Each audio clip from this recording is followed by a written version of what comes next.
जी, अभी जो हमारा टॉपिक है that is compound microscope. Compound microscope किसे कहते हैं? ये डायग्राम अगर आप देखें तो आपने बायो की लैब में इस तरह की डायग्राम देखी होगी, बल्कि इसको रियल में भी जो लोग लैब गए हैं, कभी विज़िट किया, उन्होंने ये देखा होगा। हमें खैर इस डायग्राम को नहीं बनाना, ना आपने इसको याद करना है। आपको जो डायग्राम याद करनी है वो यहाँ पे गिवन है, 10.4 ए डायग्राम है, रे डायग्राम है। अच्छा जी, सिंपल माइक्रोस्कोप भी लॉन्ग क्वेश्चन था और कंपाउंड माइक्रोस्कोप भी लॉन्ग क्वेश्चन है। कंपाउंड माइक्रोस्कोप ज़्यादा इंपॉर्टेंट है, सिंपल माइक्रोस्कोप कभी-कभी आता है बट आ जाता हो। कंपाउंड माइक्रोस्कोप यही है कि जब आपको हाई मैग्निफिकेशन चाहिए, आप उसकी ज़्यादा डिटेल देखना चाहते हैं, कुछ ज़्यादा ज़ूम इन करके विद इन द थिंग को देखना चाहते हैं, तो हाई मैग्निफिकेशन के लिए हम कंपाउंड माइक्रोस्कोप का इस्तेमाल करते हैं। और कंपाउंड माइक्रोस्कोप में 2 लेंसेज़ यूज़ किए जाते हैं। सिंपल माइक्रोस्कोप में सिर्फ एक लेंस था। कंपाउंड माइक्रोस्कोप में आपके पास 2 लेंस यूज़ किए जाते हैं और एक ऑब्जेक्ट लेंस होता है जो कि वेरी शॉर्ट फोकल लेंथ का होता है, और एक आई पीस होता है जो कि लार्ज फोकल लेंथ का होता है। अगर आप इसको गौर से देखें, यहाँ डायग्राम है। ये डायग्राम आपको ज़ुबानी याद करनी है और ये डायग्राम बड़ी ज़रूरी डायग्राम है। इस डायग्राम को आपने पेपर में भी बनाना है। अगर ये क्वेश्चन आ जाता है, टेस्ट है, तो भी आपने ये लाज़मी बनाना है। तो अगर हमारे पास यहाँ से बात शुरू होती है जी, ये हमारा ऑब्जेक्ट है ए, बी, उसके 2 पॉइंट्स दिए गए हैं, हाइट h है ऑब्जेक्ट की। ये हमारा ऑब्जेक्टिव पीस है और इसको देखें तो ये स्मॉलर लेंस है। जबकि यहाँ पे ये जो आई पीस है, इसको देखें तो ये लार्ज लेंस है। लार्ज लेंस का मतलब लार्ज फोकल लेंथ और स्मॉलर लेंस का मतलब स्मॉलर फोकल लेंथ हमारे पास है। अच्छा जी, अब इसमें इस ऑब्जेक्ट के हिसाब से ये जो ए बी ऑब्जेक्ट है, हाइट h दी गई है, इसमें से जो रे आती हैं, वो कन्वेक्स लेंस का काम है उसको कन्वर्ज करना। तो जब कन्वेक्स लेंस उसको कन्वर्ज करेगा, तो जिस पॉइंट पे ये कन्वर्ज करता है, वहाँ पे तो एक इमेज बन गया। अब ये इमेज इस ऑब्जेक्ट के लिए, तो यहाँ से अब इसको ना ये 2 हाफ बनेंगे। आपने पहले इस डायग्राम को समझ लें आप, तो आपकी सारी वर्किंग कम क्लियर है। आपको कंपाउंड माइक्रोस्कोप में इसके बाद सिर्फ मैथमेटिकल रह जाता है फिर। तो कंपाउंड माइक्रोस्कोप बड़ा इंपॉर्टेंट टॉपिक है, इसलिए ज़रा इसको अच्छे तरीके से समझना बेटा। हाइट h दी गई है, ऑब्जेक्टिव लेंस हमारे पास दिया हुआ है। ये ऑब्जेक्ट है, तो जो ऑब्जेक्ट के ऑब्जेक्टिव लेंस वो होता है जिसकी तरफ ऑब्जेक्ट हो, या जिस साइड पे ऑब्जेक्ट रखा जाए, उस साइड पे जो लेंस इस्तेमाल होता है वो ऑब्जेक्टिव लेंस है। इस डायग्राम में अगर आप देखें तो यहाँ पे आप ऑब्जेक्ट रखते हैं, ठीक है, इस जगह पे। और इस ऑब्जेक्ट के हिसाब से, मतलब यहाँ पे ये जो एरिया है, ये वाला एरिया जो है, इस एरिया पे जब आप ऑब्जेक्ट रखते हो तो ये जो लेंस हुआ ये ऑब्जेक्टिव लेंस, और यहाँ से आप देखते हो तो ये हमारा आई पीस हो गया।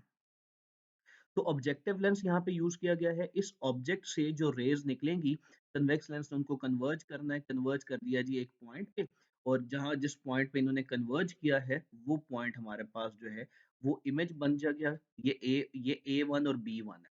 तो ए बी से मैग्निफिकेशन होके A one B one, height H थी, और मैग्नीफाई हो गया तो एच वन।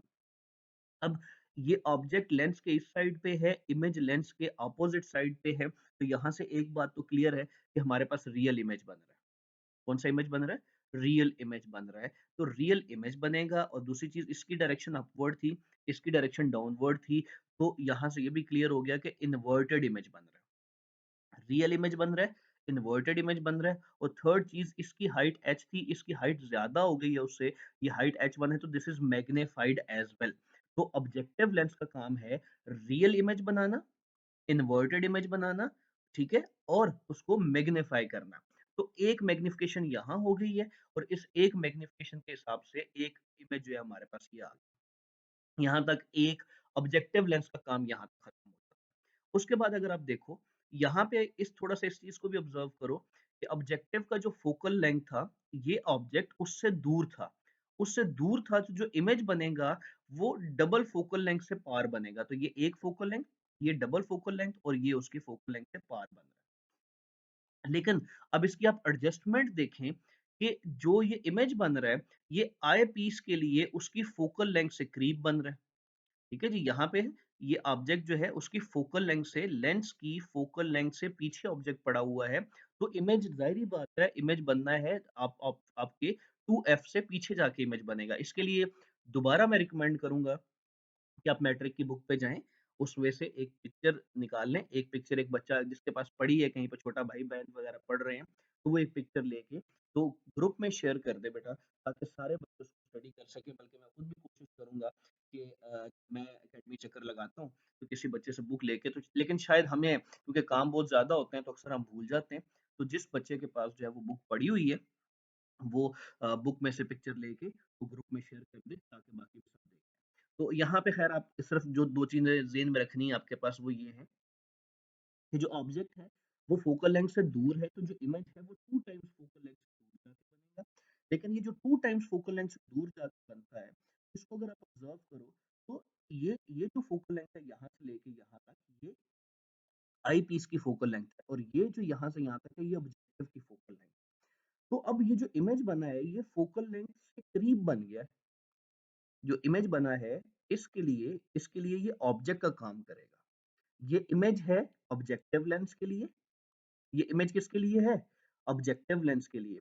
लेकिन आई पीस के लिए ये एज एन ऑब्जेक्ट काम करेगा। तो ये जो ऑब्जेक्ट है ये उसके फोकल लेंथ से करीब है। अब जरा गौर से ऊपर मैं आपको टॉपिक दोबारा दिखा देता हूँ।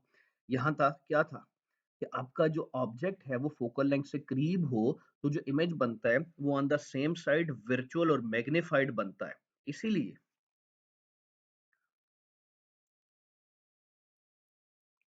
इसी चीज़ को फ़ॉलो करते हुए अगर आप वो यहाँ पे गौर करें, तो यहाँ पे गौर करने से आपको पता चलेगा कि ये जो इमेज था ऑब्जेक्टिव के लिए, वो इसके लिए ऑब्जेक्ट है, और ये ऑब्जेक्ट क्योंकि इसकी फ़ोकल लेंथ से करीब है, इसलिए मैग्नीफाइड, और जो इमेज बनेगा, इमेज जो बनेगा, इस ऑब्जेक्ट का जो इमेज बनेगा, वो वर्चुअल होगा। इस वर्चुअल होने की वजह से इसको डॉटेड लाइन में शो किया गया है।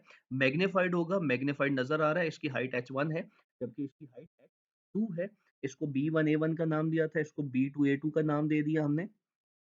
और उसके बाद ये भी देखें कि ऑन द सेम साइड है, तो वर्चुअल भी है, मैग्नीफाइड भी है, और ये इरेक्ट है। ये इन्वर्टेड था, इन्वर्टेड इसलिए था क्योंकि इसकी डायरेक्शन अपवर्ड थी और इसकी डायरेक्शन डाउनवर्ड थी। ये इरेक्ट है, इरेक्ट इसलिए है क्योंकि इसकी डायरेक्शन भी डाउनवर्ड है, और जो इमेज बन रहा है उसकी डायरेक्शन भी डाउनवर्ड है। तो लें जी, ये हमारे पास ऑब्जेक्ट था, इस ऑब्जेक्ट का ये इमेज बन गया, और इमेज कैसे बना, ये लाइट आपने यहाँ से फॉरवर्ड लेके जानी है, जैसे ये लाइट आई इसमें से लग के रिफ्लेक्ट हुई, इन दो लाइन को आपको पीछे मैच कर दिया आपने, तो जिस जगह पे ताकि ये लाइन मैच करेंगी उस जगह पे आपके पास इमेज बन जाएगा। और यही सारी कंपाउंड माइक्रोस्कोप की वर्किंग है। मैंने आपको सारा बता दिया, दोबारा से सुन लें एक दफा। है तो बड़ा आसान, लेकिन एक दफा जरा गौर से सुन लें फिर से। ये ए बी ऑब्जेक्ट है हाइट एच का, ये ऑब्जेक्ट किसके लिए है? इस ऑब्जेक्टिव लेंस के लिए। यहाँ से जो रेज आएंगी, ऑब्जेक्टिव लेंस का काम है उसका इमेज बना देना, रियल इमेज, इन्वर्टेड इमेज और मैग्नीफाइड इमेज। सेम काम हुआ यहाँ पे। लेकिन क्योंकि जो ऑब्जेक्ट है वो फोकल लेंथ से दूर था, जो इमेज बनेगा वो 2 टाइम्स फोकल लेंथ से दूर जाके बनेगा।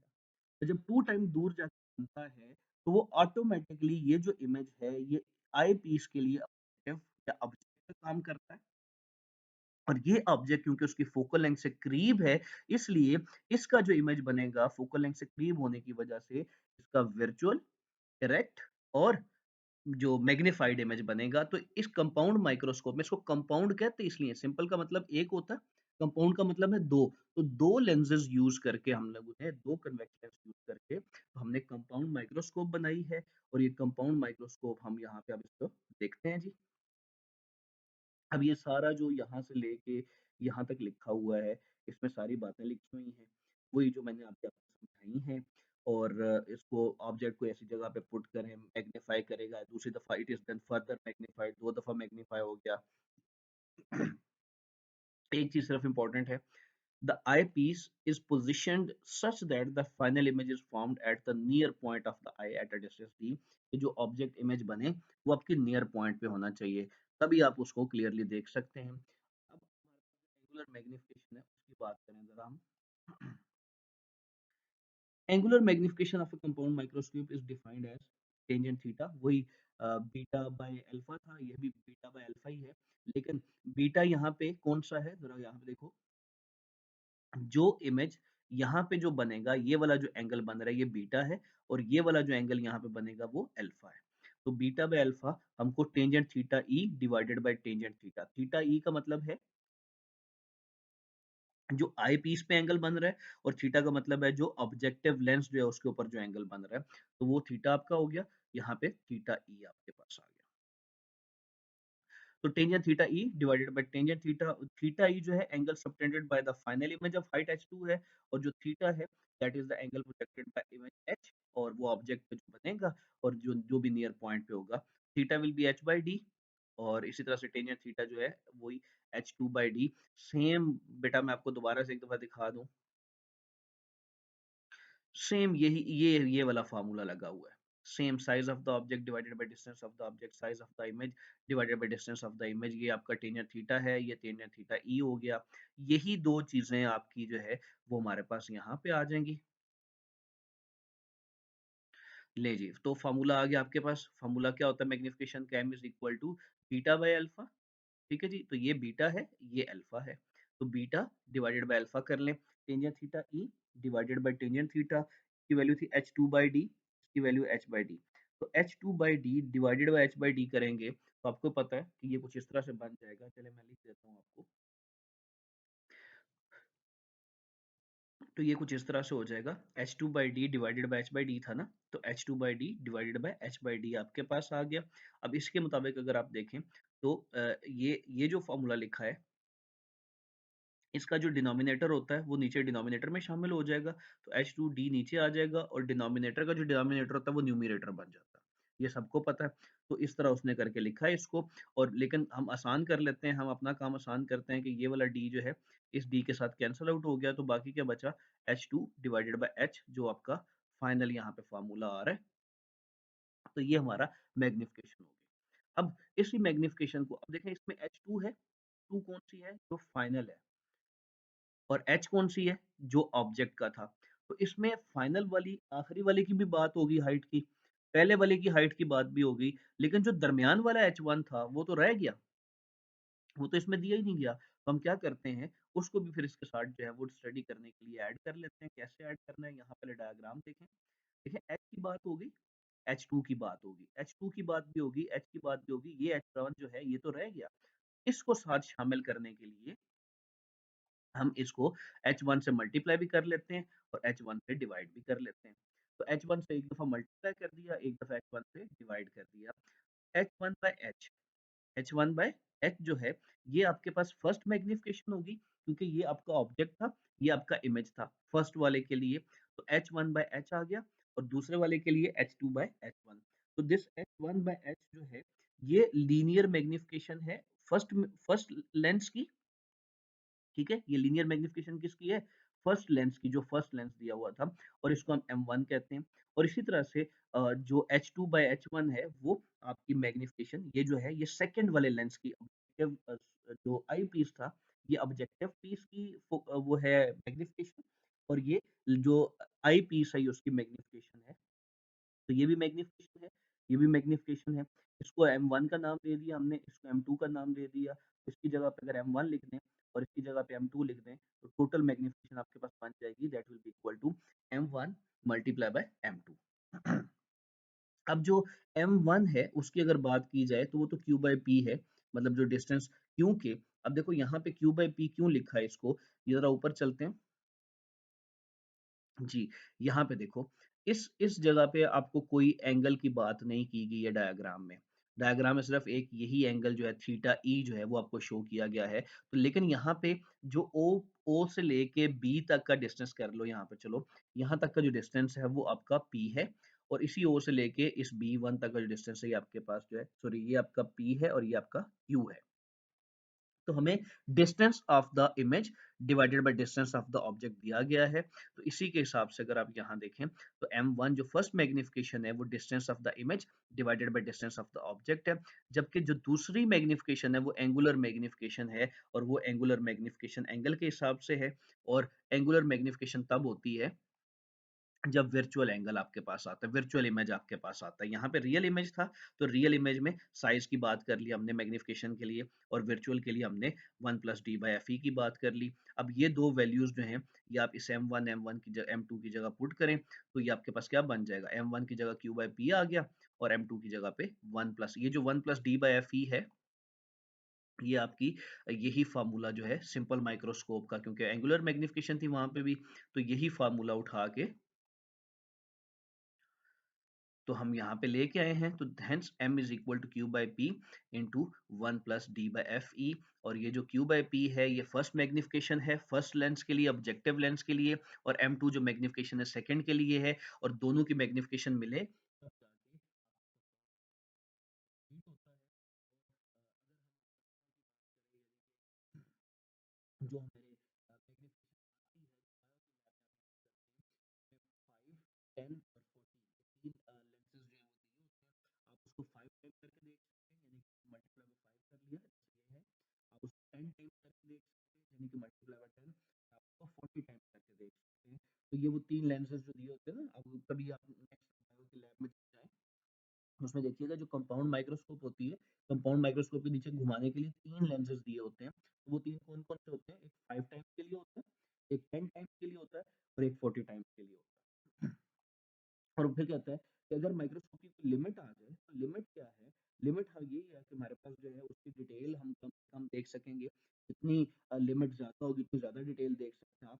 तो इसमें क्या होगा बेटा कि जो विड्थ ऑफ द ऑब्जेक्टिव है उसको चेंज करते हैं। जितना वाइडर ऑब्जेक्टिव यूज़ किया जाएगा और जितनी ब्लू लाइट यूज़ की जाएगी, ब्लू लाइट इसलिए क्योंकि उसकी वेवलेंथ कम होती है। कम वेवलेंथ होगी तो मैग्निफिकेशन ज़्यादा हो जाएगी। तो इससे कम डेफिनेशन होती है और ज़्यादा डिटेल जो है वो आपको नज़र आएगी। तो अगर आप जो है ज़्यादा डिटेल देखना चाहते हैं तो ब्लू लाइट यूज़ करें, और अगर ज़्यादा और उससे ज़्यादा डिटेल भी देखना चाहते हैं तो ऑब्जेक्टिव को वाइडर, यानी कि ऑब्जेक्टिव का जो है विड्थ ज़्यादा हो तो आपको ज़्यादा डिटेल मिल सकती है। तो ये आपकी कंपाउंड माइक्रोस्कोप कंप्लीट हो गई। इसका ये एक एग्जांपल भी दी हुई है। इसको भी देख लीजिएगा, आसान सी एग्जांपल है। जो ना समझ आई मेरे से पूछ लीजिएगा। यहाँ तक जो है मेरा ख़्याल आज के लिए काफ़ी है। अब किसी बच्चे को क्वेश्चन हो तो वो क्वेश्चन मेरे से पूछ सकते हैं। अब क्वेश्चन कोई रह गया है तो जल्दी से पूछ लें जी बेटा, और फिर उस क्वेश्चन को जो है वो हम खत्म करें और फिर आगे चलते हैं। हाँ जी बेटा।